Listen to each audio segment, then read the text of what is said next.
नेहरू का राष्ट्रवाद है और जो मोदी जी का राष्ट्रवाद है आज, इनमें मूल अंतर क्या है जो लोग समझ सकते हैं? एक्चुअली ये मैं तो नेहरू का अपमान मानता हूँ। मैं लगता है कि आपको ये सवाल करना ही नहीं चाहिए, क्योंकि मतलब नेहरू का शख्सियत कुछ अलग है, उस आदमी का तो मतलब व्यक्तित्व ही अलग है। क्या कहें, मैं तो ये जो आज बात होती है नेहरू के बारे में, नेहरू जवाहरलाल नेहरू नहीं बने प्रधानमंत्री बनने के बाद। Jawaharlal Nehru was Jawaharlal Nehru before he became prime minister. Jawaharlal Nehru की रिलेशनशिप्स उन बड़े लोगों से, चाहे वो आइंस्टाइन हो, चाहे वो बर्नार्ड शॉ हो, चाहे वो बर्टन रसल हो, टैगोर इंक्लूडेड इन इंडिया, ये वो लोग हैं जिनसे नेहरू प्रभावित थे या नेहरू से वो लोग प्रभावित थे। ये म्यूचुअल था। तो आज जो लोग नेहरू को गाली देते हैं, उनको ये एहसास होना चाहिए कि Nehru was Nehru even before he became prime minister of India. Nehru को सम्मान प्रधानमंत्री बनने के बाद नहीं मिला। नेहरू को सम्मान एज एन इंटेलेक्चुअल पूरी दुनिया प्रधानमंत्री बनने से पहले देती थी। मतलब आपके कहने का मतलब कि नेहरू का राष्ट्रवाद इतना विराट है कि मोदी जी के राष्ट्रवाद के बारे में, इस बारे में चर्चा करना वो तो बहुत संकीर्ण है। ये जो राष्ट्रवाद है, ये तो बहुत संकीर्ण है, इसमें स्पेस ही नहीं है किसी की। नेहरू के राष्ट्रवाद में धर्म के नाम पर, जाति के नाम पर, भाषा के नाम पर, रीजन के नाम पर, सबके लिए स्पेस थी। हमें राष्ट्रवाद नहीं चाहिए, हमें पेट्रियोटिज्म चाहिए, देशभक्ति चाहिए। देशभक्ति राष्ट्रवाद नहीं है। जितने राष्ट्रवादी हम आज हैं, उतने राष्ट्रवादी शायद हम अपने राष्ट्रीय आंदोलन के समय भी नहीं थे। उस समय भी राष्ट्रवाद पर इतनी बात हम नहीं करते थे, आम आदमी जितनी आज करते हैं। इसका उद्देश्य जो है वो राष्ट्र की रक्षा करना या राष्ट्र के हित में कोई बात करना नहीं है, क्योंकि जब था उस वक्त ये लोग जो आज बात कर रहे हैं, उस वक्त ये राष्ट्रवाद से बहुत दूर थे। मतलब लगभग 100 साल पहले की बात है। तब भी भगत सिंह को लग रहा था कि पत्रकारिता ही सांप्रदायिकता फैला रही है। जिस पत्रकारिता के व्यवसाय को एक समय पवित्र माना जाता था, वो आज उतना ही गंदा हो गया। मतलब 100 साल पहले भी गंदा था, वो आज भी उसकी वही हालत है। बिल्कुल बिल्कुल। आजकल इतिहास तो सबके व्हाट्सएप पे है और सभी इतिहासकार हैं। इतिहास मनोहर कहानियां नहीं है। व्हाट्सएप का जन्म ही सिर्फ इस फीलिंग से हुआ, क्योंकि आपने एक फैक्ट को घड़ा और उसको 2000-3000 लोगों में वायरल कर दिया, और जब वो वायरल हुआ तो उसके बाद वो फैक्ट भी वायरल हो गया, और उस फैक्ट पर बेस्ड जो इतिहास आपने गढ़ा है वो भी वायरल हो गया। मतलब बहुत सारे लोग हैं जो कुछ किताबें भी लिख रहे हैं, कुछ यूट्यूब में आ रहे हैं। हमें ये पता नहीं कि वो इतिहास के जानकार हैं या इतिहासकार हैं। समस्या यही हो गई है कि ऐसे लोग इतिहास लिख रहे हैं जो राजनीति से प्रेरित हैं, जिनका उद्देश्य है इतिहास ना उन्होंने पढ़ा, न इतिहास की उनको समझ है, और जिन इतिहासकारों के आप नाम लिए, उन इतिहासकारों को उन्हें गलत साबित करना है। रुबिला थापर हमेशा कहती है कि भाई ऑब्जेक्टिव हिस्ट्री नहीं होती दुनिया में। हाँ, वो गोलवलकर ने किया, जो गोलवलकर ने जो किया वो यूरोप से इम्पोर्टेड राष्ट्रवाद है, हमारे यहाँ लागू नहीं होता। वो राष्ट्रवाद, जो लोग राष्ट्रवाद की बात करते हैं वो दुश्मन ढूंढते हैं आज भी देश में, अपने सिटीजन से दुश्मन ढूंढना, क्योंकि राष्ट्रवाद जिंदा रह ही नहीं सकता जब तक कि उसको दुश्मन न मिले। बात यह है कि इनकी जो पूरा जो सोच है वो एक तो यूरोपियन है, देशी है ही नहीं, पूरा मॉडल इंपोर्टेड फ्रॉम यूरोप है, जो मसोलिनी से स्टार्ट होता है और हिटलर तक आके इंपोर्ट होता है हिंदुस्तान में। और यहाँ तक कह दिया कि साहब नौजवानों को शिक्षा उतनी महत्वपूर्ण नहीं है, विचारधारा लोगों तक पहुंचानी चाहिए। विचारधारा है फासिज्म की विचारधारा। था जो महान राष्ट्रवाद था, उसका पतन इस रूप में कैसे हो गया, वो इस अवस्था में कैसे पहुंच गया? वही शक्तियां जो आज आपको बहुत ही शक्तिशाली दिखाई दे रही हैं, ये शक्तियां किनारे पर उस वक्त भी जिंदा थी और एक पैरेलल दुनिया बनाने में लगी थी, जिसका मुकाबला हमारे राष्ट्रवादी नेताओं ने लगातार किया। सबसे ज्यादा प्रभावित है वो आम आदमी। एकेडमिया प्रभावित है, उससे कोई खास फर्क नहीं पड़ेगा, वो आपस में बहस कर लेंगे। आम आदमी कैसे बचेगा? आप सोचिए, इतने स्वरूप है राष्ट्रवाद के, जैसे सावरकर का अंडमान जेल के पहले का राष्ट्रवाद, अंडमान जेल के बाद का राष्ट्रवाद। तो अपने ही देश के लोगों को आप दुश्मन बनाने की कोशिश करते थे, क्योंकि आपकी राष्ट्रवाद की परिभाषा कुछ अलग थी।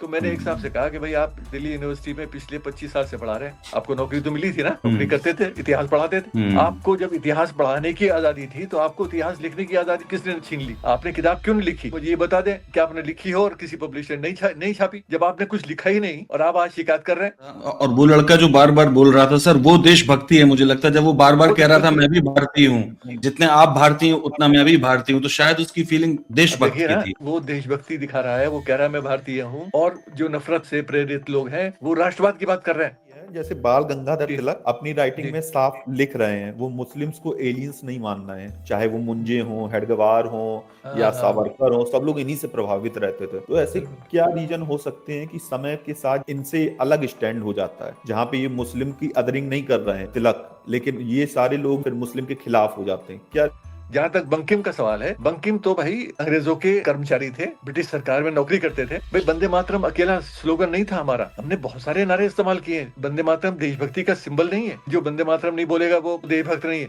ये तो उस वक्त नहीं हुआ जब राष्ट्रीय आंदोलन चल रहा था, आज तो हमें जरूरत भी नहीं है।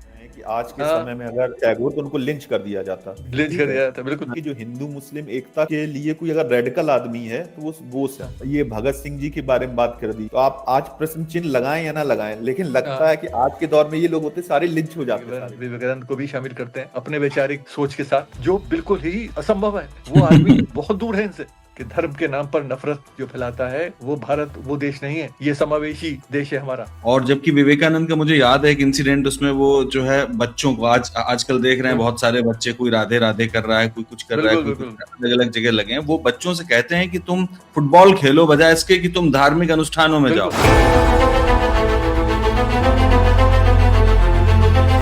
सलाम, नमस्कार, मैं हूं कुणाल पाठक और आप देख रहे हैं the Lucknow post between the covers. Between the covers किताबों को पढ़ने, समझने और परखने का कार्यक्रम है। आज बिटवीन द कवर्स में हम चर्चा करेंगे इतिहासकार प्रोफेसर एस इरफान हबीब साहब की किताब भारतीय राष्ट्रवाद पर।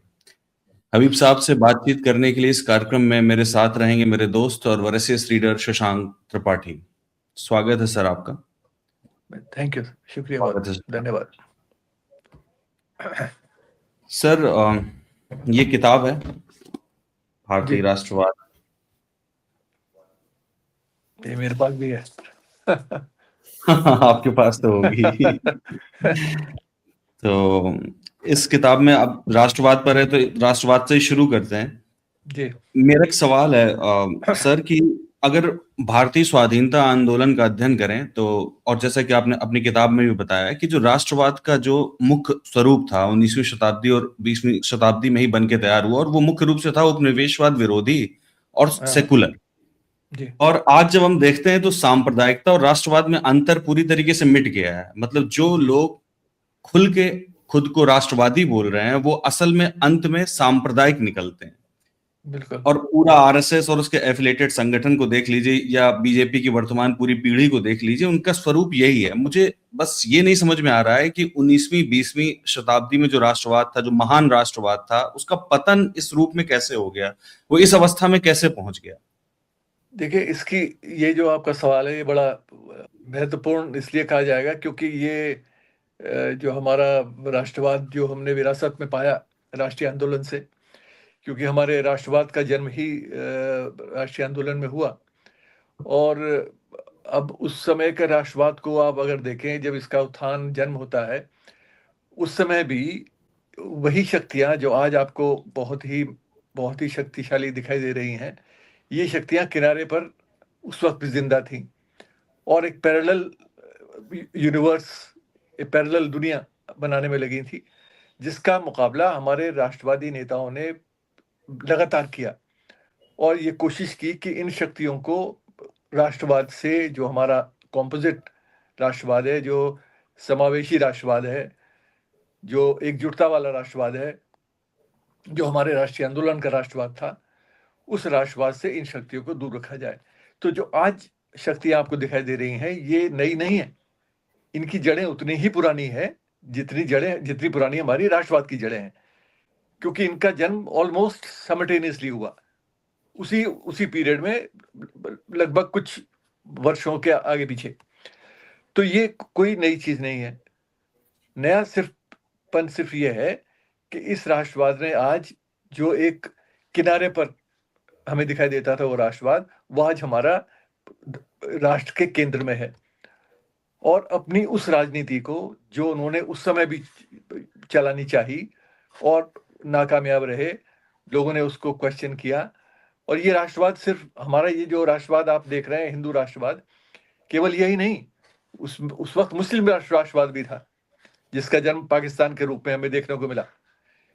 और हमारे जो राष्ट्रवादी नेता हैं, जिनमें मौलाना आजाद खास तौर से सक्रिय रहे, उन्होंने हमेशा ये कहा कि मैं मुस्लिम राष्ट्रवाद के औचित्य को, या उसका जो उद्देश्य है, उसको तो मैं समझ सकता हूँ कि वो धर्म के नाम पर एक देश बनाना चाहते हैं, जिसको मैं गलत मानता हूँ, जिसका मैं उसके आधार से ही, उसकी बुनियादी जो उसकी औचित्य है, उससे मैं डिसएग्री करता हूँ। लेकिन ये हिंदू राष्ट्रवाद जो है, ये मुझे नहीं समझ में आ रहा कि ये तो ना तो नए मुल्क बनाने की बात करता है, ये हमारे जो समावेशी राष्ट्रवाद है, जो मेन स्ट्रीम राष्ट्रवाद है, जो अंग्रेजों के खिलाफ लड़ने के लिए राष्ट्रवाद हमने मजबूती के साथ जिसको परिभाषित किया है, उसको सिर्फ कमजोर करने के लिए सामने आ रहा है, और ये अंग्रेजों के साथ मिला है। ये मौलाना आजाद ने कई बार लिखा अपने राइटिंग्स में, और मैं मौलाना आजाद का नाम इसलिए ले रहा हूँ कि उन पर एक किताब मैंने भी रिसेंटली किया था। और लोग भी थे जो यही बात कह रहे थे, इंक्लूडिंग नेहरू, इंक्लूडिंग पटेल, और बहुत से राष्ट्रीय स्तर के नहीं, जिले लेवल के नेता कांग्रेस के। उस समय कांग्रेस पार्टी ही थी, और तो कोई पार्टी थी भी नहीं। ये लोग बाकी जो आज बड़े शक्तिशाली दिख रहे हैं, ये तो मार्जिनल थे, और ना राष्ट्रवादी थे, ये तो राष्ट्रवादी भी नहीं थे। तो जो लोग राष्ट्रवादी नहीं थे, वो आज हमें राष्ट्रवाद की परिभाषा बताते हैं, और यही सबसे बड़े दुख की बात है। यही सबसे बड़े दुख की बात है। और मैं ये सोचता हूँ कि आम आदमी इसको कैसे समझेगा। मान लीजिए आपने समझा, आपने किताब लिख दी, और हम लोग पढ़ रहे हैं, हम लोग समझेंगे। जैसे मैं एक एग्जाम्पल के तौर पर आपको बताता हूँ कि 1947 में भारत का विभाजन हुआ, कुछ लोगों के लिए वो भी राष्ट्रवाद था। फिर इसके बाद क्या हुआ कि भारतीय रियासतों का एकीकरण हुआ, वो भी राष्ट्रवाद था। मतलब एक मानवता के लिए शर्म की बात थी, वो भी राष्ट्रवाद बना, और एक राष्ट्रीय अखंडता की बात थी, वो भी राष्ट्रवाद बना। दोनों बातें राष्ट्रवाद कैसे हो सकती हैं? नहीं हो सकती, नहीं हो सकती, आम बिल्कुल आदमी नहीं हो कैसे सकती। समझेगा? क्योंकि आम आदमी, बात यह है कि आज आज जो राष्ट्रवाद की बात करते हैं, एक्चुअली राष्ट्रवाद का जो औचित्य है, या उसकी जो जरूरत है, वो हमारे देश की आजादी के बाद खत्म हो गई। हमारा राष्ट्रवाद था एक विदेशी शासन को उखाड़ फेंकना, औपनिवेशिक जो सरकार थी उसको उखाड़ फेंकना। क्योंकि राष्ट्रवाद हमेशा वहां पैदा होता है जहां एक दुश्मन सामने हो, एक अदर सामने हो। क्योंकि आज जिस राष्ट्रवाद की हम बात करते हैं, हमें राष्ट्रवाद नहीं चाहिए, हमें हमें पेट्रियोटिज्म चाहिए, देशभक्ति चाहिए। देशभक्ति राष्ट्रवाद नहीं है।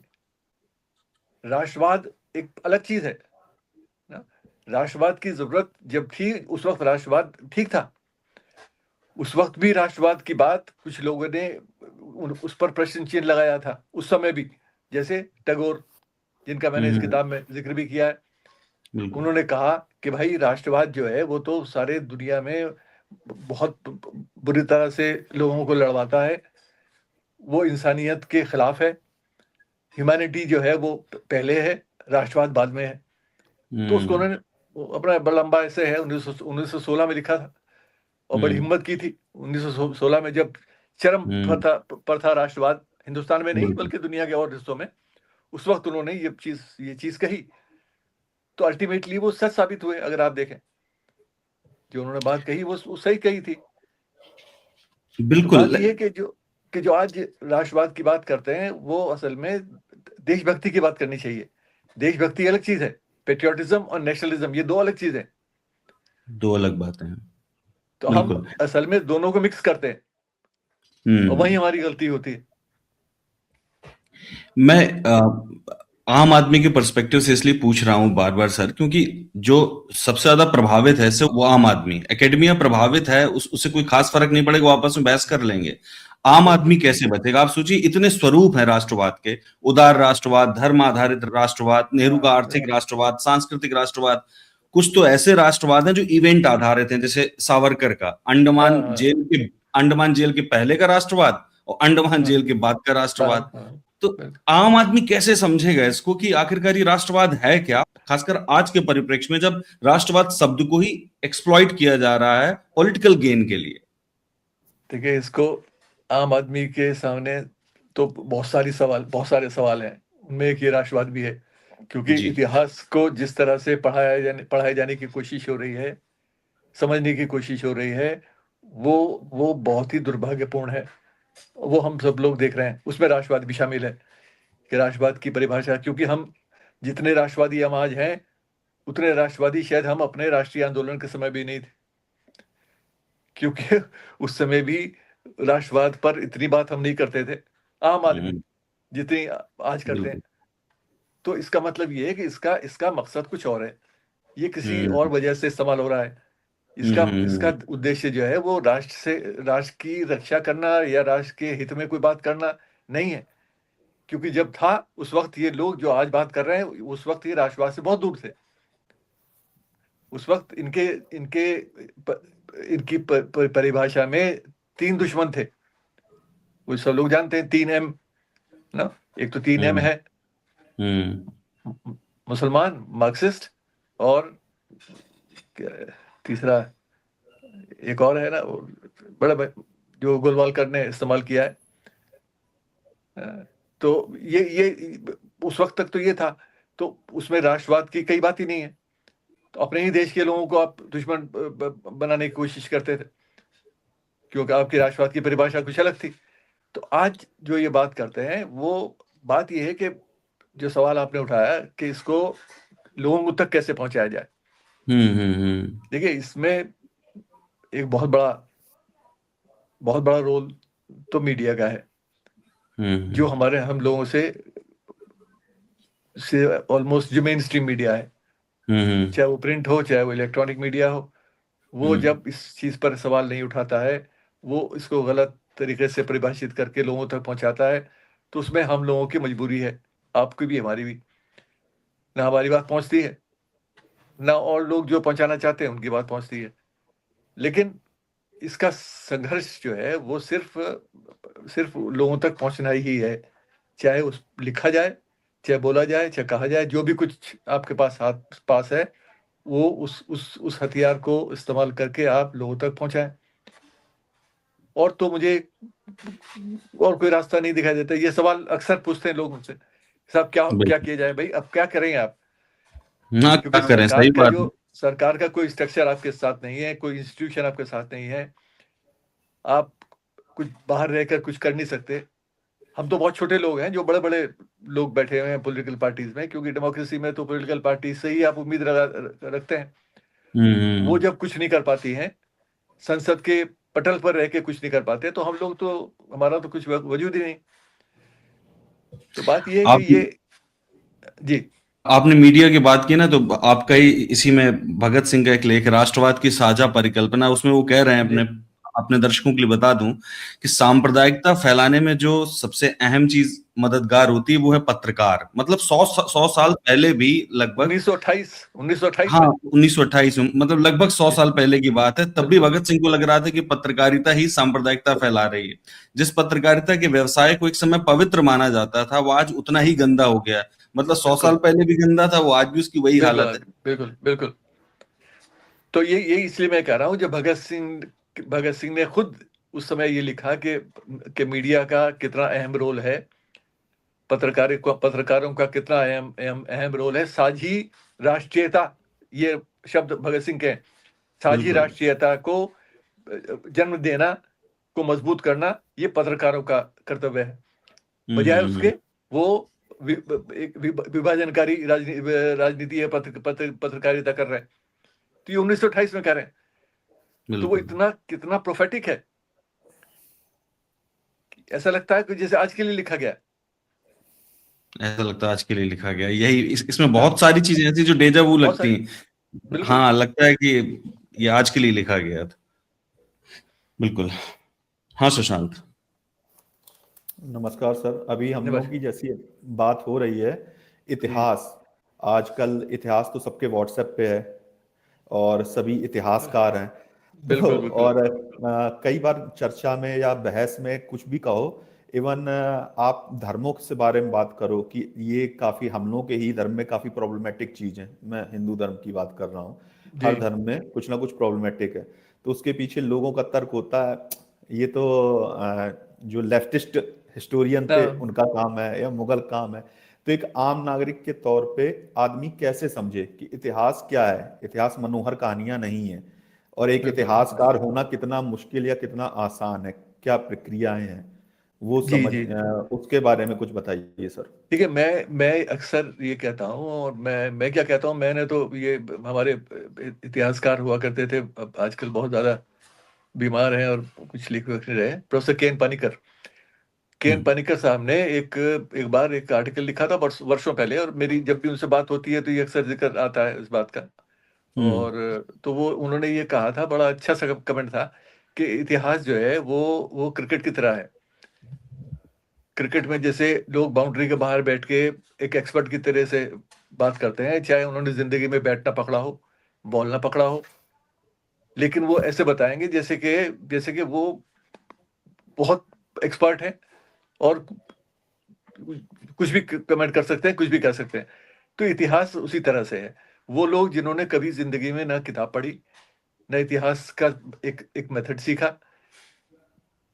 वो लोग एक्सपर्ट की तरह कमेंट करते हैं। दूसरी चीज, इतिहास एक तो साइंस की सब्जेक्ट की तरह नहीं है, mathematics, physics, chemistry, life sciences, जहां आपको कुछ कुछ पढ़ने की जरूरत है तभी आप समझ सकते हैं। ऐसे ही खामखा कमेंट आप नहीं कर सकते। ना इकोनॉमिक्स की तरह से है, जहां आपको डेटा की जरूरत होती है, आपको कुछ चीज जानने की जरूरत होती है। इतिहास कुछ ऐसी चीज है जिसमें आप ये समझते हैं कि इस इतिहास को कोई भी लिख सकता है, कोई भी कुछ बोल सकता है, क्योंकि वो हमारा इतिहास है। तो वो इंसान अपने आप को शामिल करता है, मेरे धर्म का, मेरी जाति का, मेरी संस्कृति का, मेरे देश का। तो एक इतिहासकार ही क्यों लिखे, मैं क्यों नहीं लिख सकता? उस चक्कर में हर आदमी कमेंट करता है, हर आदमी बोलता है और एक्सपर्ट की तरह बोलता है। व्हाट्सएप का जन्म ही सिर्फ इस फीलिंग से हुआ, क्योंकि आपने एक फैक्ट को घड़ा और उसको 2000-3000 लोगों में वायरल कर दिया, और जब वो वायरल हुआ तो उसके बाद वो फैक्ट भी वायरल हो गया, और उस फैक्ट पर बेस्ड जो इतिहास आपने गढ़ा है वो भी वायरल हो गया। तो हम जैसे इतिहासकार या इतिहास के छात्र जो हैं, उनके लिए तो ये बड़ा कठिन काम है, क्योंकि अब जो गढ़ा हुआ फैक्ट है उस पर मैं जवाब कैसे दूं, क्योंकि वो मेरे मेरे फैक्ट्स में तो अवेलेबल नहीं है, आर्काइव्स की किसी फाइल में नहीं मिलेगा, किसी इतिहासकार ने किसी किताब में नहीं लिखा। वो तो एक व्हाट्सएप का जो एक्टिविस्ट है उसने वो गढ़ा एक सुबह और वो फिर वायरल कर दिया। तो बात ये है कि ये इस तरह का जो इतिहास लिखा जा रहा है, व्हाट्सएप बेस्ड हिस्ट्री, वो व्हाट्सएप बेस्ड साइंस भी है आजकल, जो लोग कुछ भी लिख देते हैं। तो बात ये है कि उससे वो सोशल मीडिया के जहाँ फायदे हैं वहां ये बहुत मेजर नुकसान है, और इतिहास को खास तौर से बहुत ज्यादा नुकसान हुआ है।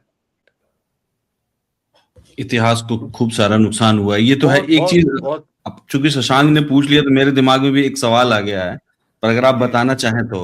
मतलब कुछ इतिहासकारों के नाम तो हम जानते हैं जिनको हमने पढ़ा है, जैसे रामचरण शर्मा हो गए, रुमला थापर हो गए, आप हो गए, इरफान हबीब साहब हो गए, विपिन चंद्रा हो गए, तमाम लोग हैं, जिन डीएन झा हो गए, बहुत सारे लोगों को पढ़ा।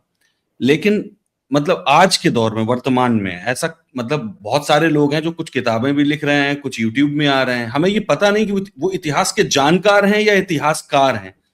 Is there any difference between the two, कि भाई इतिहास के जानकार हो आप कि इतिहासकार हो? आप बताते ऐसे हो जैसे आप इतिहासकार हो। बात यह है कि ये आपने बड़ा अच्छा सवाल पूछा, क्योंकि इस पर मैं अक्सर एक दो जगह पहले भी बोल चुका हूं।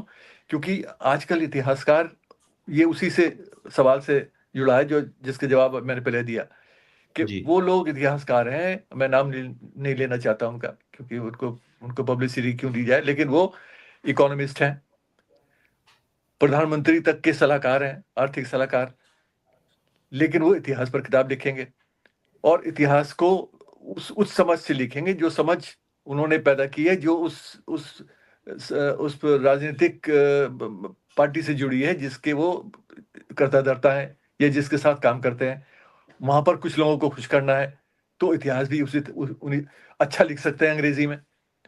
ये भी एक बड़ा हथियार है कि आप अगर अच्छा और जल्दी आप लिख सकते हैं तो आप कुछ भी लिख दें, क्योंकि अच्छा और जल्दी लैंग्वेज के हिसाब से कह रहा हूं मैं। अगर आपको लैंग्वेज पर कमांड है, चाहे वो हिंदी में हो या अंग्रेजी में हो, किसी भी भाषा पर आपको कमांड है लिखने की, और आप जल्दी से कुछ भी लिख सकते हैं, तो आप कुछ भी, इतिहास भी कुछ भी लिख सकते हैं और समाज शास्त्र भी लिख सकते हैं, कुछ भी लिख सकते हैं। बात यह कि आप क्या लिख रहे हैं वो महत्वपूर्ण है, कैसे लिख रहे हैं, किस भाषा में लिख रहे हैं वो महत्वपूर्ण नहीं है, आपने लिखा क्या है। आपने लिखा है वो जो इतिहास में नहीं मिलता, वो आपने घड़ा है, बड़ी सुंदर भाषा में लोगों तक पहुंचा दिया।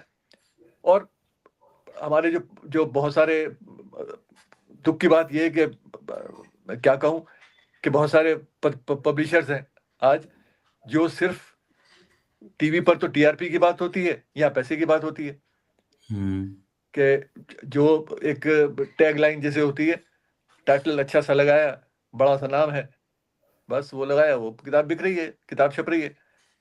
तो ये समस्या यही हो गई है कि ऐसे लोग इतिहास लिख रहे हैं जो राजनीति से प्रेरित हैं, जिनका उद्देश्य है इतिहास ना उन्होंने पढ़ा, न इतिहास की उनको समझ है, और जिन इतिहासकारों के आप नाम लिए, उन इतिहासकारों से को उन्हें गलत साबित करना है, क्योंकि एजेंडा उनका यही है, वो लिख ही इसलिए रहे हैं।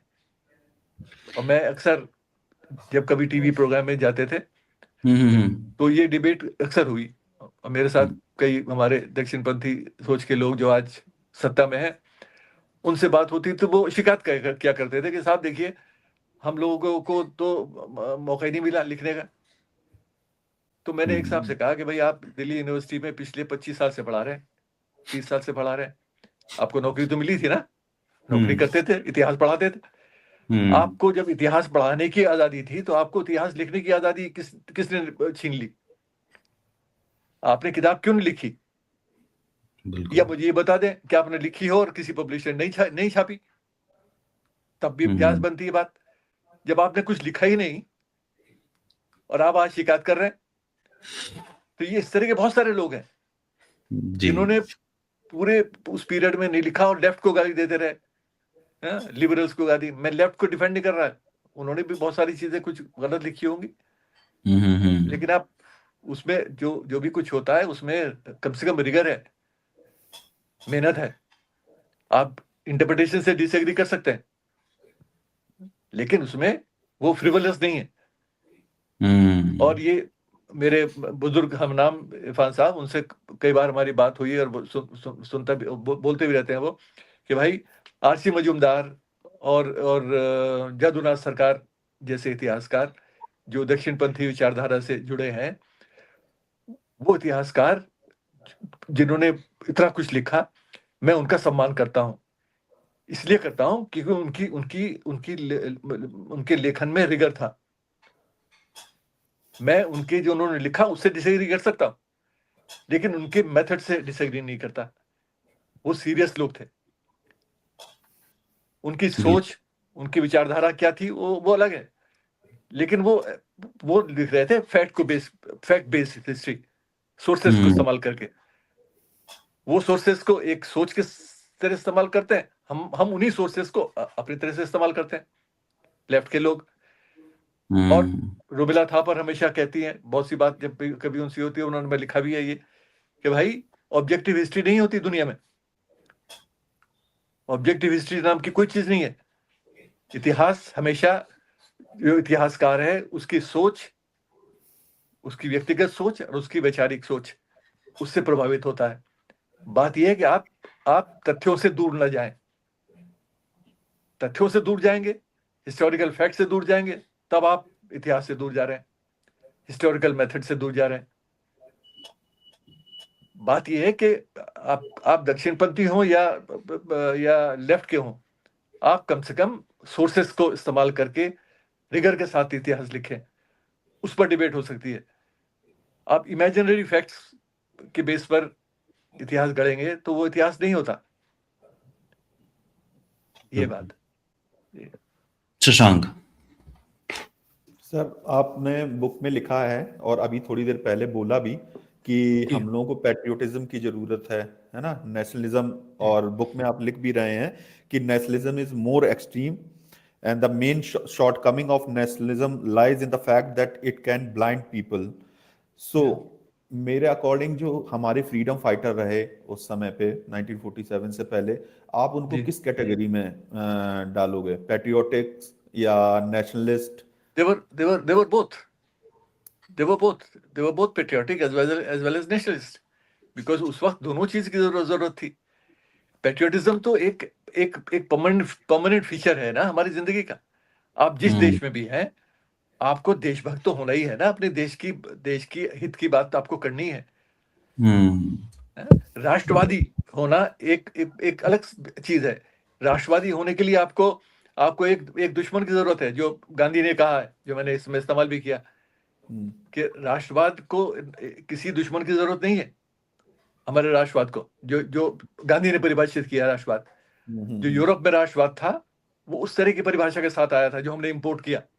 हाँ, वो गोलवरकर ने किया, जो गोलवालकर ने जो किया, जी जी, वो यूरोप से इंपोर्टेड राष्ट्रवाद है, जो हम्म, हमारे यहाँ लागू नहीं होता। वो तिलक ने जब राष्ट्रवाद को परिभाषित किया, उन्होंने भी ये माना इस बात को कि हमने जो राष्ट्रवाद लिया है वो यूरोप से लिया, और यूरोप में ही French, German unification, Italian unification 1880s 70s 90s में राष्ट्रवाद जन्मा, क्योंकि इटली वाज लाइक, कबूर जो उनके लीडर थे उस समय के, उनका स्टेटमेंट है कि Italy was like a geographical expression,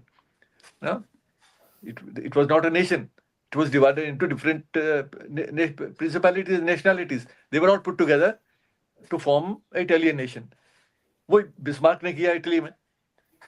तो ये जो हुआ, ये राष्ट्रवाद वहां पैदा होता है यूरोप में। उसके बाद जाहिर है कि वही राष्ट्रवाद हमने उसी पीरियड में हिंदुस्तान में इंपोर्ट किया। अफ्रीका में लोगों ने, एशिया के और लोगों ने अपने औपनिवेशिक जो लड़ाई थी, अपने बेसिक साम्राज्य के खिलाफ, उसमें इस्तेमाल किया, और बड़ी खूबी के साथ इस्तेमाल किया। लेकिन उसका अपना रोल वहां तक था, उसके बाद खत्म है। आज जब राष्ट्रवाद की बात करते हैं, आज हम फिर वही कर रहे हैं। जब आप राष्ट्रवाद, जो लोग राष्ट्रवाद की बात करते हैं, वो दुश्मन ढूंढते हैं आज भी देश में, अपने सिटीजन से दुश्मन ढूंढना, क्योंकि राष्ट्रवाद जिंदा रह ही नहीं सकता जब तक कि उसको दुश्मन न मिले। तो आज भाषा के नाम पर, जाति के नाम पर, धर्म के नाम पर, है ना, रीजन के नाम पर आपको अदरिंग करनी पड़ती है, to prove that you are a nationalist and somebody else is not a nationalist. तो ये प्रॉब्लम है जो देशभक्ति में नहीं है। सब देशभक्त हो सकते हैं। तो सर, हम लोग कहाँ पे वो लाइन क्रिएट करें जहां पे पेट्रियोटिज्म को क्रॉस करके नेशनलिज्म तक ना पहुंचे, उस एक्सट्रीमिटीज को? वो तभी होता है जब आप उस स्टेज पर पहुंचे, जब आप एक दुश्मन ढूंढ लें, धर्म के नाम पर दुश्मन ढूंढ लें, जाति के नाम पर दुश्मन ढूंढ लें, भाषा के नाम पर दुश्मन ढूंढ लें, या अभी जो एंजल लड़का है उसकी हत्या हुई, वहां कौन सा राष्ट्रवाद इस्तेमाल हुआ? वहां राष्ट्रवाद हुआ रीजनल राष्ट्रवाद, उसके चाइनीज बता दिया, उसकी भाषा को लेकर मजाक बनाया। तो ये कौन सा राष्ट्रवाद है भाई? ये देशभक्ति नहीं है, ये राष्ट्रवाद है जो नफरत की बुनियाद पर पैदा होता है। तो और वो लड़का जो बार बार बोल रहा था, सर, वो देशभक्ति है मुझे लगता है। जब वो बार बार कह रहा था मैं भी भारतीय हूँ, जितने आप भारतीय हो उतना मैं भी भारतीय हूँ, तो शायद उसकी फीलिंग देशभक्ति की थी। उसको वो देशभक्ति दिखा रहा है, वो कह रहा है मैं भारतीय हूँ, और जो नफरत पर से प्रेरित लोग हैं वो राष्ट्रवाद की बात कर रहे हैं। और उसकी शक्ल, उसकी भाषा, उसका रीजन, और उसको देश के जिसको हम दुश्मन मानते हैं, चीन, उसको चीनी बता रहे हैं। भाई अगर वो चीनी भी है तो आपको किसने अधिकार दिया मारने का? आप चीनी होगा तो उसको मार देंगे। सर, चीनी होता तो इतनी शांति भी नहीं होती आज, इतनी शांति भी ना होती। तो ये फर्क है राष्ट्रवाद में और इसमें पेट्रियोटिज्म में। बिल्कुल। शशांक पूछो, फिर मैं पूछता हूँ। सर, और भी है, जैसे बाल गंगाधर तिलक अपनी राइटिंग में साफ लिख रहे हैं वो मुस्लिम्स को एलियंस नहीं मानना है उस समय पे। बिल्कुल। और वो मानते हैं कि जो क्रिश्चियनिटी है या जो भी ब्रिटिशर्स हैं, दे आर एलियन। और आप जब पूरा हिस्ट्री हम लोग पढ़ते हैं तो देखते हैं कि ये सारे तिलक के ही चेले थे, या तिलक को ही तिलकाइट्स बोलते थे, चाहे वो मुंजे हों, हेडगवार हों या सावरकर हों, सब लोग इन्हीं से प्रभावित रहते थे। तो ऐसे क्या रीजन हो सकते हैं कि समय के साथ जाके ये जो इनसे अलग स्टैंड हो जाता है, जहां पे ये मुस्लिम की अदरिंग नहीं कर रहे हैं गंगा तिलक, लेकिन ये सारे लोग जो हैं वो फिर मुस्लिम के खिलाफ हो जाते हैं? क्या एक्चुअली इनका ये तो इनका जो सोर्स है वो तिलक है ही नहीं। तिलक इनका सोर्स नहीं है, इसलिए तिलक का इस्तेमाल भी बहुत ज्यादा नहीं होता। इनकी अपना जो पैंथियन है उसमें तिलक कहीं बहुत बहुत महत्वपूर्ण जगह तिलक की नहीं है इनके यहाँ। बात जरूर कर लेते हैं, क्योंकि तिलक से तो इनके इनके इनके मतभेद और मुद्दों पर भी हैं, जैसे पूरा आर्यन थियरी का इशू है, उस पर भी मतभेद है। तो वहां तिलक का नाम ये इसलिए नहीं नहीं लेते, बहुत कम लेते हैं, क्योंकि तिलक तो कहते हैं सब Aryans were from outside India, from central Asia. ये तो उनकी पूरी किताब पूरी थ्योरी इस पर बेस्ड है, तो तिलक का नाम ये नहीं लेते। तो बात ये है कि इनकी जो पूरा जो सोच है वो एक तो यूरोपियन है, ये देशी है ही नहीं, पूरा मॉडल इंपोर्टेड फ्रॉम यूरोप है, जो मसोलिनी से स्टार्ट होता है और हिटलर तक आके इंपोर्ट होता है हिंदुस्तान में। भाई हमारे मुंजे साहब हिंदू महासभा के नेता थे, वो मार्च 1931 में गए मसोलिनी से मिलने, और क्योंकि मसोलिनी तो सीनियर था ना हिटलर से। भाई मसोलिनी ने जो फासिज्म है उसका जन्म तो हिटलर के जन्म से पहले हो गया, हिटलर की नाजी पार्टी के जन्म से पहले, और हिटलर का रोल मॉडल भी मसोलिनी था, वो अपनी बहुत सी लेखों में लिखा है हिटलर ने। तो मसोलिनी के पास गए और वहां जाके उन्होंने बड़े प्रभावित हुए, जो भी कुछ देखा, और यहां तक कह दिया कि साहब शिक्षा की जरूरत नहीं है, विचारधारा की जरूरत है। नौजवानों को शिक्षा उतनी महत्वपूर्ण नहीं है, विचारधारा लोगों तक पहुंचानी चाहिए। विचारधारा है फासिज्म की विचारधारा। ये मुंजे साहब आके लिखते भी हैं बाद में, उनसे मुसोलिनी से मिलने के बाद। फिर दिसंबर 1931 में उसी साल महात्मा गांधी मिलते हैं जाके मुसोलिनी से, और बावजूद इसके कि नेहरू ने कहा कि नहीं मिलिए, और भी कुछ लोगों ने उनको मशवरा दिया ना मिले, लेकिन वो राउंड टेबल कॉन्फ्रेंस से लौटते हुए वो तैयार हो गए मिलने के लिए, और मीरा बहन भी साथ में थी, एक दो लोग और भी साथ में थे, और वहां उन्होंने बहुत सी बातें की, लौट आए। लौट के आने के बाद अब यहाँ देखिए प्रेस का रोल जो आज हम देख रहे हैं। आने के बाद जो खबरें छपी इटली के अखबारों में, ये वो खबरें थी जिनका संबंध गांधी की विचारधारा से, सोच से था ही नहीं। मुसोलिनी ने इस्तेमाल किया गांधी से भेंट का, मुलाकात का, और गांधी के मुंह में वो बातें डाल दी जो फांसीवाद कहलवाना चाहता था गांधी से, जो गांधी ने नहीं कही,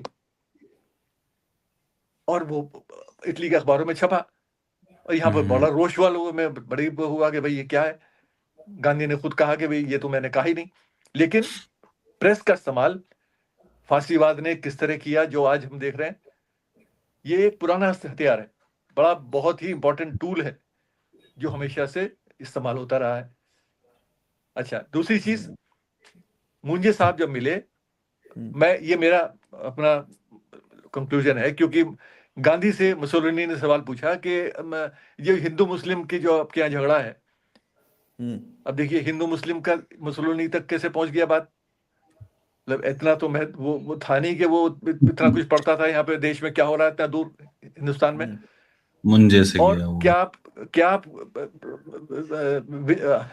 आश्वस्त हैं कि आप इस चीज को रिजॉल्व कर लेंगे मुद्दे को। तो गांधी ने फौरन उसके नहीं, बिल्कुल नहीं, हमारे यहाँ कोई झगड़ा नहीं है, हम तो सब एक हैं, हम मिलजुल के लड़ाई लड़ रहे हैं अंग्रेजों के खिलाफ, और सब हमारा राष्ट्रवाद भी मिला जुला राष्ट्रवाद है, सबका स्थान है। ये सब जवाब गांधी ने दिए। अब ये चीजें जो मुसोलिनी के दिमाग में आई, ये मार्च 1931 की मुंजे की विजिट का नतीजा मुझे लगता है कि वो उनको ये सब चीजें डिस्कस की होंगी जो उन्होंने गांधी के सामने उठाई। तो बात ये है, मैं इसलिए उठा रहा हूं कि ये चीजें इन्होंने यूरोप से ली, यूरोप से सीखा, यूरोप को दिया, हमारी जो समझ है, जो सांप्रदायिक समझ है, उन तक पहुंचाई। उनकी जो सोच है, राष्ट्रवाद था, वेपनाइज्ड राष्ट्रवाद है ना, जो मिलिटेंट नेशनलिज्म जिसको कहते हैं, वो आपने इंपोर्ट किया। धर्म का इस्तेमाल जैसे फांसीवाद और नाजीवाद में होता रहा है, रेस, धर्म से नफरत, वो राष्ट्रवाद का आधार था उनकी, वही वही आधार यहाँ बना। एग्जैक्टली आप अगर अभी अशोक पांडे की किताब आई है, उसमें भी उसने जिक्र करने की कोशिश किया है ये काफी चीजों की। तो आप जब खासतौर से इन दो लोगों को पढ़ेंगे, मुसोलिनी और हिटलर को, उसको को पढ़ने के बाद ऐसा लगता है जैसे कि आप आज का इतिहास पढ़ रहे हैं। एग्जैक्टली वही चीजें हो रही हैं। तो ये जो इनकी इंस्पिरेशन है, हमारे दक्षिणपंथी विचारों के लोग आज जो हैं, जो सत्ता में भी हैं, ये सोच इंपोर्टेड है, ये यूरोपियन सोच है, हमारे यहाँ की नहीं है। हमारे यहाँ उस तरह की सोच थी ही नहीं। आपने सांप्रदायिकता की बात की तो मेरे दिमाग में एक सवाल आया कि आपने इस किताब में लगभग 23 लोगों के लेख दिए हैं, लगभग 23 हैं अगर मैं गलत नहीं हूँ। उसमें एक हिस्सा धर्म केंद्रित राष्ट्रवाद का, जिसमें आपने तिलक, लाला लाजपत राय, विपिन चंद्र पाल, अरविंदो, अल्लामा इकबाल, मौलाना मदनी, इन सब लोगों के लेख हैं इसमें। और ये सभी लोग कहीं ना कहीं हिंदू मुस्लिम एकता की बात कर रहे हैं किसी न किसी स्टेज पर, ठीक है। मैं आपसे ये जानना चाह रहा हूँ कि क्या इनसे हमें राष्ट्रवाद समझना ठीक रहेगा हमारे लिए? क्योंकि जब हम बिपिन चंद्रा को पढ़ते हैं, वो इतिहासकार ये कहते हैं कि ये असल में नरमपंथी सांप्रदायिकता कर रहे थे, जो अल्टीमेटली उग्रवादी सांप्रदायिकता में कन्वर्ट हुआ, और बिना इस नरमपंथी सांप्रदायिकता के उग्रवाद यानी कि फांसीवाद जैसी चीज हमारे देश में नहीं आ पाती, वैसी विचारधारा नहीं पनप पाती। वो एक जगह लिखते हुए, मैं आपको पढ़ के सुनाता हूं, उसमें उन्होंने लिखा कि 1937 के पहले अधिकांश सांप्रदायिकतावादी, मसलन 1925 के पूर्व हिंदू महासभा, मुस्लिम लीग, अली बंधु और 1922 के बाद मोहम्मद अली जिन्ना, मालवी, लाला लाजपत राय और एनसी केलकर इसी उदारवादी सांप्रदायिक ढांचे के तहत काम करते थे। मतलब ये उदारवादी सांप्रदायिक ढांचे के तहत काम करते थे, जो बाद में उग्रवादी सांप्रदायिक ढांचा हो गया। वो अल्टीमेटली फांसीवाद की सारी जो क्वालिटीज हैं वो हमारे आ गई देश में। तो क्या इनसे समझना ठीक रहेगा राष्ट्रवाद? देखिए, मैं ये जो आपने मिसाल दी, ये सब लोग काफी लोग कांग्रेस के लोग थे, कांग्रेस पार्टी के लोग थे। उसमें मदन मोहन मालवीय भी हैं, उसमें पुरुषोत्तम दास टंडन भी हैं, उसमें और बहुत सारे लोग हैं। आप महाराष्ट्र के बहुत सारे लोग हैं। बात यह है कि ये लोग कांग्रेस में भी दक्षिणपंथ और लेफ्ट के लोग मौजूद थे सोच के उस समय। गोविंद बल्लभ पंत थे और बहुत सारे लोग हैं। लाला लाजपत राय का भी एक सोच, उस सोच से जुड़ाव था। तो कांग्रेस पार्टी के अंदर इस तरह के लोग थे। और मैं हमेशा कहता हूं इस बात को कि कांग्रेस पार्टी वो लाके कॉकटेल ना, उसमें विभिन्न सोच के लोग थे, उसमें धर्म से प्रेरित लोग भी थे, उसमें आप अगर कहें अधर्मी लोग भी थे जिनका धर्म से कोई ताल्लुक नहीं था, या वो लोग भी थे जो धार्मिक थे लेकिन सहिष्णु थे। तो वो सब मिले जुले एक कॉम्बिनेशन था और एक दूसरे को टॉलरेट करते थे बावजूद इन डिफरेंसेस के, क्योंकि लड़ाई उनकी अंग्रेजों से थी, आजादी की लड़ाई थी। तो उस राष्ट्रवाद को भी, जो हमने एक कंपोजिट नेशनलिज्म की बात की, उस राष्ट्रवाद को भी इन्होंने एक्सेप्ट किया बावजूद इसके कि इनके इंटरनल डिफरेंसेस थे। लेकिन ये जो राष्ट्रवाद आप देख रहे हैं आज, ये राष्ट्रवाद बिल्कुल अलग है। मैं इसको तिलक के राष्ट्रवाद से या अरविंदो के राष्ट्रवाद से या बिपिन चंद्र पाल की एग्जाम्पल ले लीजिए, मैंने इस किताब में भी लिखा है।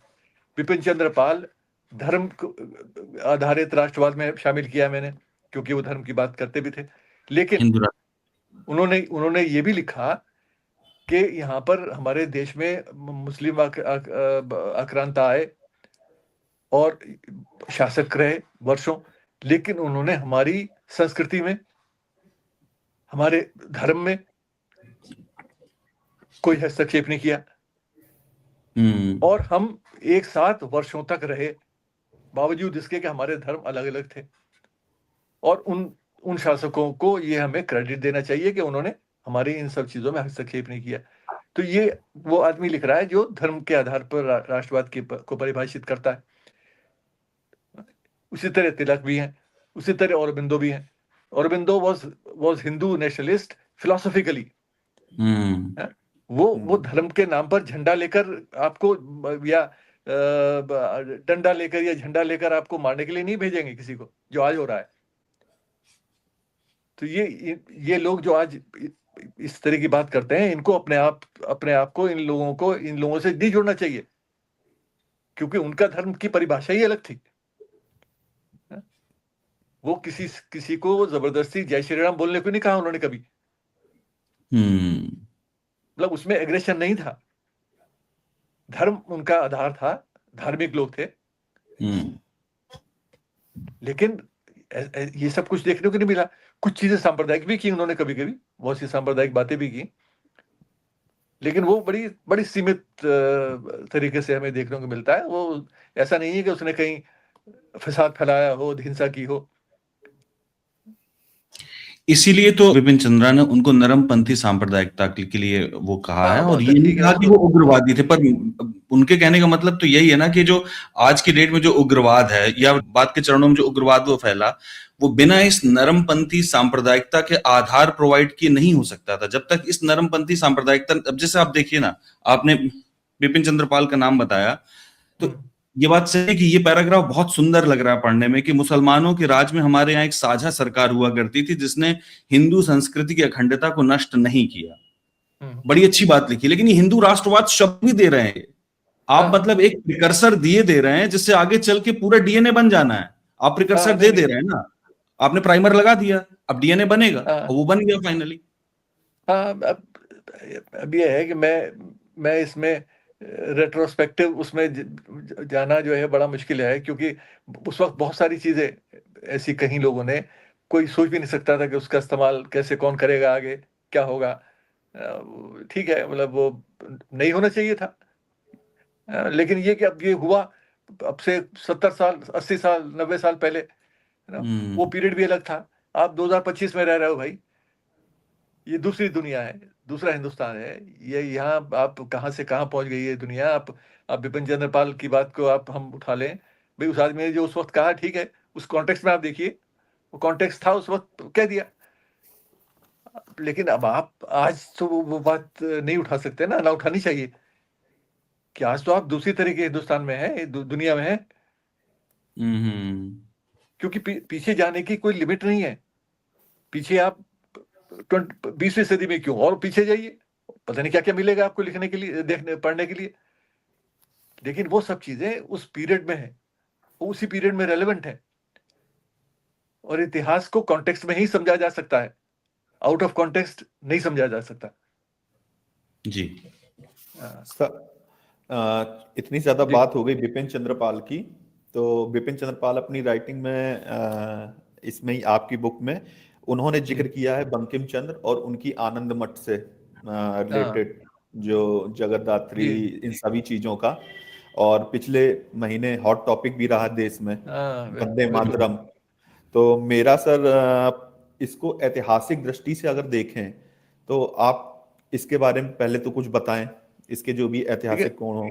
और दूसरा सर इसमें और जोड़ दूं कि मैंने उनका भी देख रहा था, शमसुल इस्लाम जी को।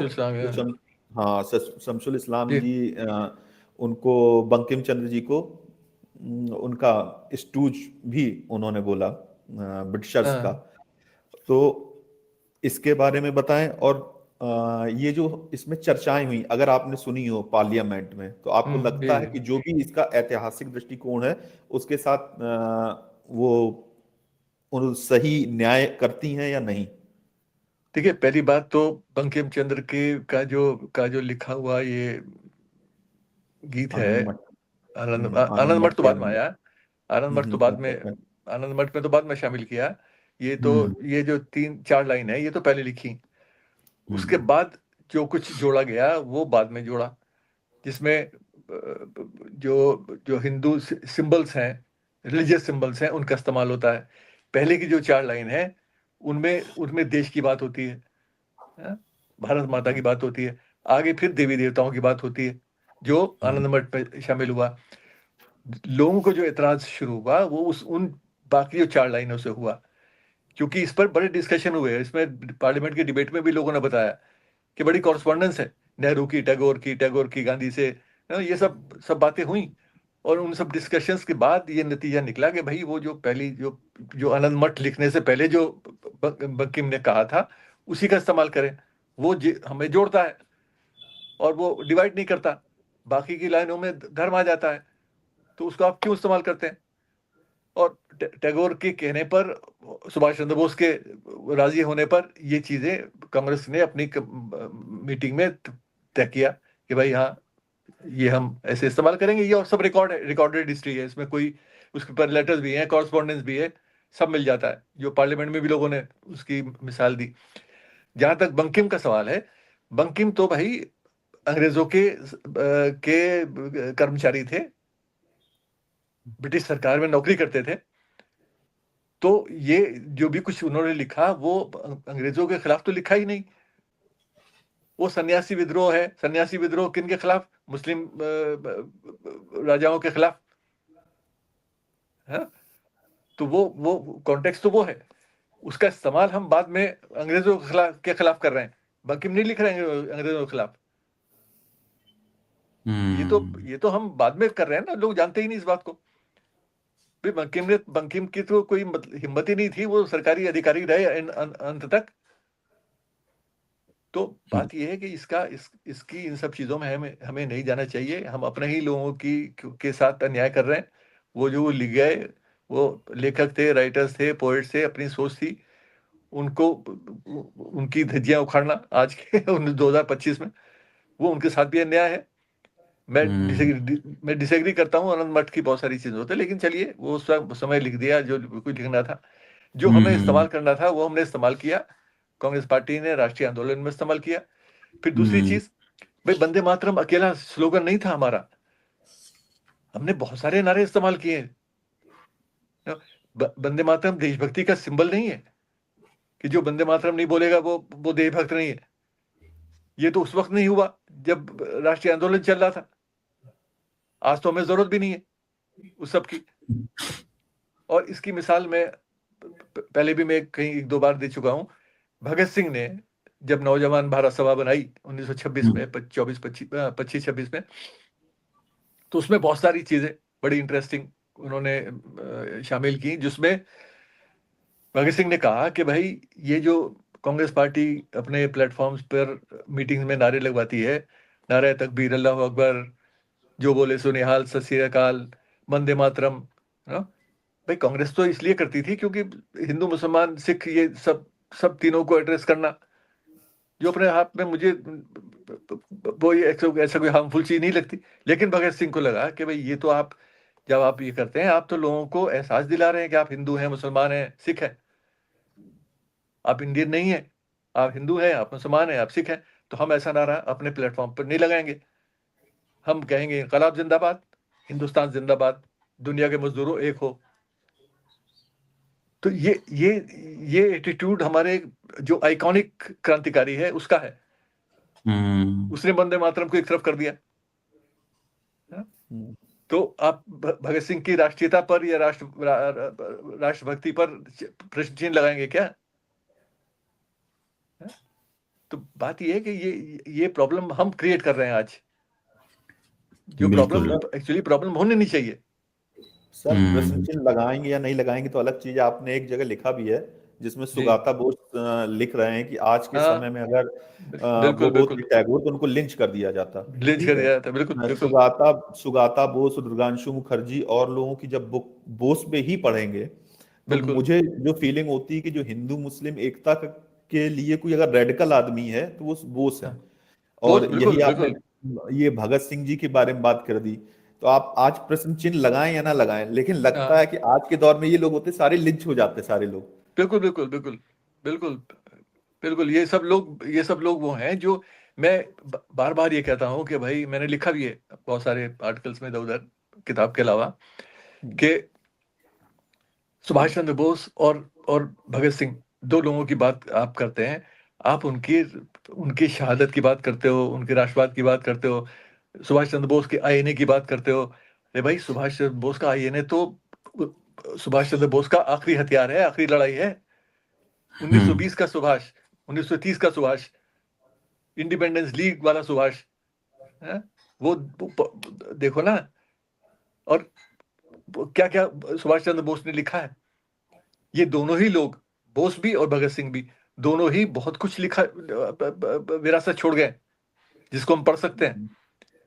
हरिपुरा कांग्रेस का जो एड्रेस है वो पढ़िए, 1937-38 का, जो भगत सिंह के, वही सुभाष चंद्र बोस के हिंदुस्तान छोड़ने के 1.5-2 साल पहले ही है, और बड़ा लंबा है, 25-30 पेज का। उसमें कितनी कुछ बातें कही। फिर बहुत सारे लेख हैं जो मैंने इसमें इस्तेमाल भी किए। तो बात यह है कि हम उनकी जो राष्ट्रवाद है, उसकी जो परिभाषा है, जो सोच है, जो साइंटिफिक टेम्पर की बात करते हैं, ये लोग साइंटिफिक सोच, रैशनैलिटी की बात करते हैं, भगत सिंह भी करते हैं, बोस भी करते हैं। मैं अभी ये किताब आजकल कर रहा हूँ, इसलिए मुझे याद आ गया, संविधान, भारतीय संविधान और साइंटिफिक टेम्पर, छोटी सी किताब। एक हर्षमंदर ने एक सीरीज शुरू किया हुआ है आजकल संविधान पर। अच्छा। तो राजमोहन गांधी और आनंद तेलतुंबे और अदर कुछ ने लिख दी अपनी अपनी अलग अलग टॉपिक्स पे। आनंद तेलतुंबे की तो शायद दलित और कॉन्स्टिट्यूशन पर है, और राजमोहन गांधी की फ्रेटर्निटी एंड कॉन्स्टिट्यूशन पर है। तो इस तरह से 4-5 किताबें निकल गई हैं ऑलरेडी। तो मेरी भी खत्म हो गई, करीब आएगी कुछ दिन में। तो ये सब चीजें लोगों ने कहीं, भगत सिंह ने भी कहा, बोस ने भी कहा, विवेकानंद ने कहा ना, विवेकानंद की बात होती है।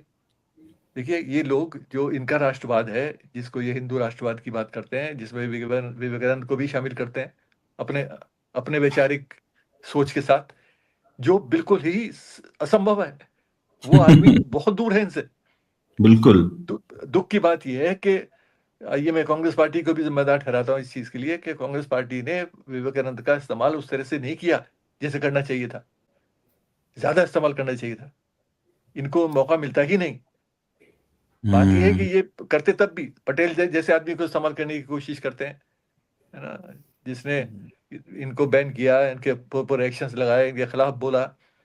बोस का जिनसे कोई संबंध नहीं है इन लोगों से, खुलेआम बोस ने हिंदू महासभा के खिलाफ लिखा है, बिल्कुल। श्याम प्रसाद मुखर्जी के खिलाफ लिखा है। तो ये लोग, इन लोगों को अगर इस्तेमाल करना है तो करते, लेकिन ये कि विवेकानंद का तो कोई संबंध इनसे है ही नहीं। अफसोस की बात यह है कि ये लोग पढ़ते नहीं। सबसे दुख की बात यह है, क्योंकि अगर ये 1893 का जो शिकागो एड्रेस है, जिसकी दुहाई देते हैं बार बार कि भारत का डंका बजाया अमेरिका में जाके, अभी उसे पढ़ तो लो। उसमें विवेकानंद क्या कह रहे हैं, उसमें विवेकानंद बहुत सी चीजें, छोटा सा वो है उसका, लेकिन उसमें कुछ बातें ऐसी हैं जो उन्हें बोलते हैं कि साहब, fanaticism is a bane of a civilization. नफरत, धर्म के नाम पर नफरत। अब किसी धर्म का नाम नहीं लेते वो। इसका मतलब सब धर्मों की बात कर रहे हो, इस्लाम भी, क्रिश्चियनिटी भी, हिंदुइज्म भी, कि धर्म के नाम पर नफरत जो फैलाता है, वो भारत वो देश नहीं है जहां धर्म के नाम पर, ये समावेशी देश है हमारा, हमारी संस्कृति समावेशी संस्कृति है। तो जो आदमी इस तरह की बात कहकर आया, जिसकी दुहाई आप बार बार देते हो, उससे कुछ सीखो तो सही। पिक एंड चूज करते हैं अपने मतलब की चीज। बिल्कुल, और उनको इतना ज्यादा ले लिया कि मतलब उसी भूमिका में रहने लगे, मतलब खुद भी नरेंद्र हो गए हैं। देखिए, वो बिल्कुल करने लगे कि वो भी नरेंद्र ही हैं। बताइए, उनका नाम ही ले लिया, उनको लगता है कि नरेंद्र ही।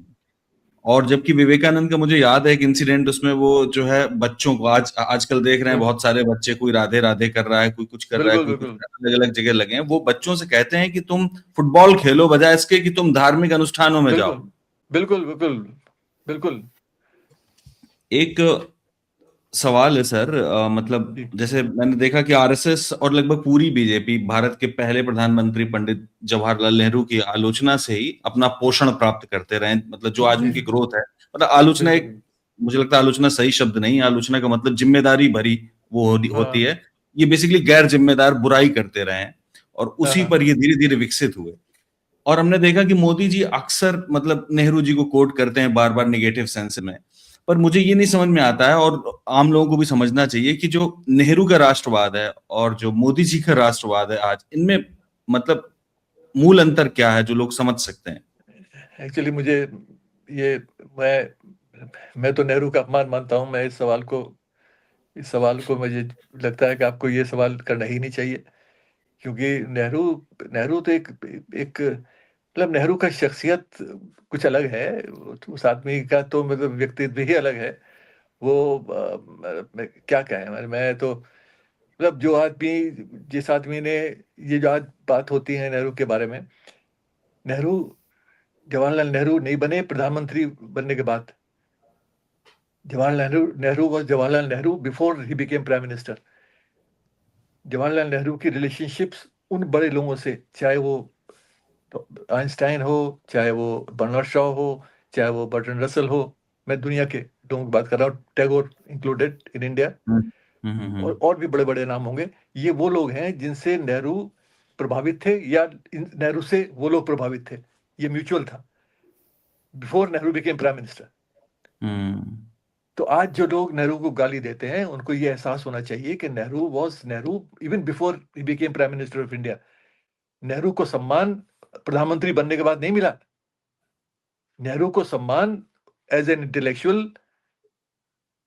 पूरी दुनिया प्रधानमंत्री बनने से पहले देती थी, और नेहरू रिप्रेजेंट करते थे हिंदुस्तान को प्रधानमंत्री बनने से पहले बड़ी बड़ी सोशलिस्ट कॉन्फ्रेंसेस में, लेबर कॉन्फ्रेंसेस में, पूरे यूरोप के अंदर, अमेरिका के अंदर। तो नेहरू का नाम और रिप्रेजेंटेशन वो हिंदुस्तान का बहुत पहले से करते रहे। प्रधानमंत्री बनने के बाद तो बाद में शुरू किया। तो नेहरू का जो व्यक्तित्व है वो बहुत बड़ा है, और इसीलिए बड़ा है क्योंकि वो बहुत बहुत मतलब वो एक विचारक थे, और लेखक थे, विचारक थे, सोचते थे। और जो आज बात करते हैं बार बार मतभेद की, नेहरू की बोस से मतभेद, नेहरू के गांधी से मतभेद, नेहरू के पटेल से मतभेद, मतभेद उन लोगों में होते हैं जिनके पास मत होता है, जिनके पास बिल्कुल सोच होती वैचारिक, है, बिल्कुल। जिनके पास सोच होती है। और मतभेद का मतलब दुश्मनी नहीं होती, दोस्तों में भी मतभेद हो सकते हैं, और ये उसी राइट। तरह के मतभेद थे। तो ये सब चीजें जो आज हो रही हैं, ये तो बड़ी पॉलिटिकली मोटिवेटेड है। ये बहुत बहुत ऑब्वियस भी है, उसमें कोई कोई शक भी नहीं है, साफ दिखाई भी देता है जिस तरह से उठाया जाता है। मतलब आपके नेहरू कहने का के मतलब है कि नेहरू का राष्ट्रवाद इतना विराट है, वो बेसिकली बहुत आर्थिक जाहिर है, राष्ट्रवाद, आर्थिक राष्ट्रवाद बिल्कुल। की बात करते हैं, कि मोदी जी के राष्ट्रवाद के बारे में, इस बारे में नहीं चर्चा नहीं, करना ही वो तो शून्य बहुत है। संकीर्ण है। ये जो राष्ट्रवाद है ये तो बहुत संकीर्ण है, इसमें स्पेस ही नहीं है किसी की। नेहरू के राष्ट्रवाद में धर्म के नाम पर, जाति के नाम पर, भाषा के नाम पर, रीजन के नाम पर, सबके लिए स्पेस थी। इतना वाइडेंट था, इतना ब्रॉड था। वो जानता था कि हमारा देश क्या है, हमारे देश की विविधताएं क्या हैं, हमारी हेट्रोजेनिटी कितनी है, हम कैसे लोगों को जोड़ के रख सकते हैं। तभी जोड़ सकते हैं जब हम समावेशी राष्ट्रवाद की बात करें। तो आज जो राष्ट्रवाद है वो एक्सक्लूसिव राष्ट्रवाद है। वो लोगों को हटाता है, जोड़ता नहीं। तो नेहरू का राष्ट्रवाद या गांधी का राष्ट्रवाद या और लोगों का राष्ट्रवाद वो इंक्लूसिव नेशनलिज्म है, जो सबको मिला के एक साथ देखना चाहता है। राइट। सर मुझे लगता हाँ। है कि नेहरू जो थे, नेहरू बहुत पढ़े लिखे थे। वो अपनी राइटिंग में लिखते भी हैं, जब कल्चर के बारे में लिख रहे हैं, नेशनलिज्म के बारे में, कि मुझे हर चीज नहीं पता है, मैं इसका आंसर नहीं दे सकता हूँ। और बिल्कुल। मोदी जी इसका उल्टा है। वो उनको हाँ, बिल्कुल। इतना ज्यादा पढ़े लिखे, ये लेकिन उनको राष्ट्र सब कुछ वो सर्वज्ञानी है। ये पढ़े तो लिखे ये अंतर हो किसी सकता है मेरे ख्याल से। हर पढ़े लिखे इंसान की, अगर वो सही मायने में पढ़ा लिखा इंसान है, उसकी ये पहचान है कि वो ये माने राइट। कि वो क्या नहीं जानता। बिल्कुल। सर्वज्ञानी अगर है तो वो ज्ञानी नहीं है, क्योंकि अब आपको सीखने की, समझने की, जानने की कोई उम्र नहीं होती। आपको जिंदगी भर सीखना है।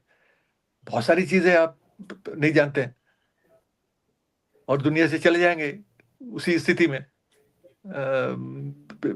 बहुत सारी चीजों को आपके दिमाग में कभी आई नहीं, आपके साथ आपके आगे गुजरी नहीं। बट जब कपड़े बदलने से कोई डॉक्टर, इंजीनियर और सिविल इंजीनियर और साइंटिस्ट हो जा रहा है तो बिल्कुल उसमें कुछ कर नहीं सकते। सर एक बिल्कुल आखिरी बात है, छोटी सी जी है और ये जरूरी भी है कि मैं हम सभी चाहते हैं कि आप कम से कम 3 ऐसी किताबों के नाम बताएं जिन्हें हम सभी को पढ़ना चाहिए, हमारे मतलब दर्शक भी पढ़ें, हम लोग भी पढ़ें। कम से कम 3 ऐसी हाँ किताबें जिन्हें आपको लगता है कि बहुत यूजफुल होंगी वो किताबें सबके लिए। देखिए एक तो एक तो मैं ये चाहता हूँ कि लोग विवेकानंद की बात हमने की भी, जी। स्वामी विवेकानंद पर भी एक किताब आई थी 2-3 साल पहले।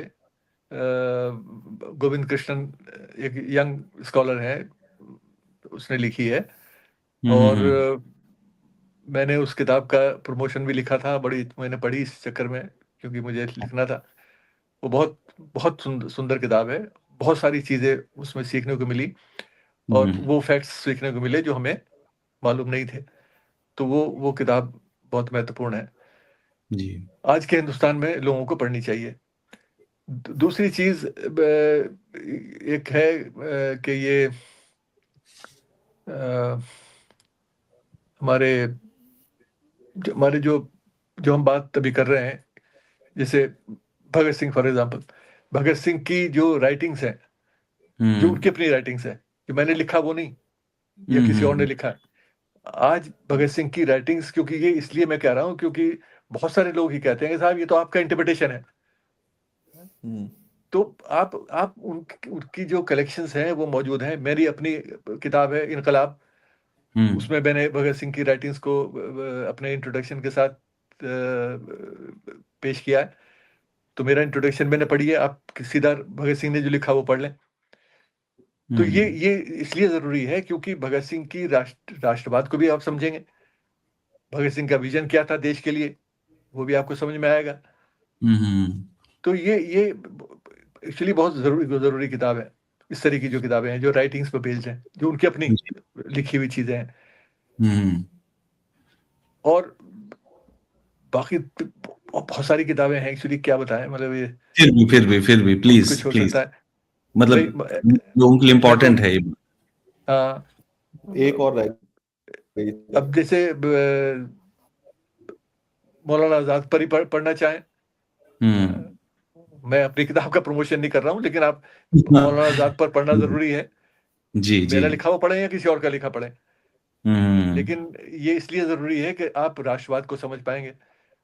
और मैं अपनी किताब के बारे में इसलिए बात कर रहा हूँ कि मेरे ख्याल से मैंने पहली बार एक पूरे चैप्टर में नेशनलिज्म और मौलाना आजाद का इस्तेमाल किया है। मौलाना आजाद ने कैसे परिभाषित किया राष्ट्रवाद को, मुस्लिम लीग के खिलाफ किस तरह से एक मोर्चा खोला और ये बताने की कोशिश की कि मुस्लिम लीग और अल्लामा इकबाल जैसे लोग गलत थे। हाँ? तो ये हम्म। आज की जो सांप्रदायिक राजनीति है उसमें पढ़ना उस किताब का जरूरी है। ओके। हाँ? इस आज के किताब को कॉन्टेक्स्ट में। इस किताब को और तो पढ़ के हम लोग फिर से आपसे बातचीत करेंगे जरूर। हाँ बिल्कुल बिल्कुल, ये अभी मौलाना हिंदी में आजाद। भी आ गई, हिंदी में आ गई ये भी अच्छा। 15 दिन पहले, राजकमल ने हम्म। हिंदी में उसको निकाल दिया। ओके। ठीक है साहब, ठीक है सर, तो चलिए, अब आपसे बातचीत करके बहुत अच्छा लगा। और मुझे बहुत अच्छा लगा। अगर मैं अपने दर्शकों के लिए बताना चाहूंगा, अगर आप राष्ट्रवाद को लेकर कंफ्यूज हैं और ये जानना चाहते हैं कि उन लोगों ने जिन्होंने इस देश को आजाद कराया, स्वतंत्रता के लिए संघर्ष किया, उन महानायकों की राष्ट्रवाद को लेकर समझ क्या थी, उनकी राय क्या थी, तो आपको ये किताब जरूर पढ़नी चाहिए। आप इस किताब को जरूर पढ़ें, तभी पता चल पाएगा कि असल में उनकी समझ क्या थी, वरना हम आज के प्रोपेगेंडा में ही फंसे रह जाएंगे। जी, थैंक यू सर, आपसे थैंक यू बातचीत थैंक करके। यू थैंक यू, बहुत शुक्रिया बहुत शुक्रिया।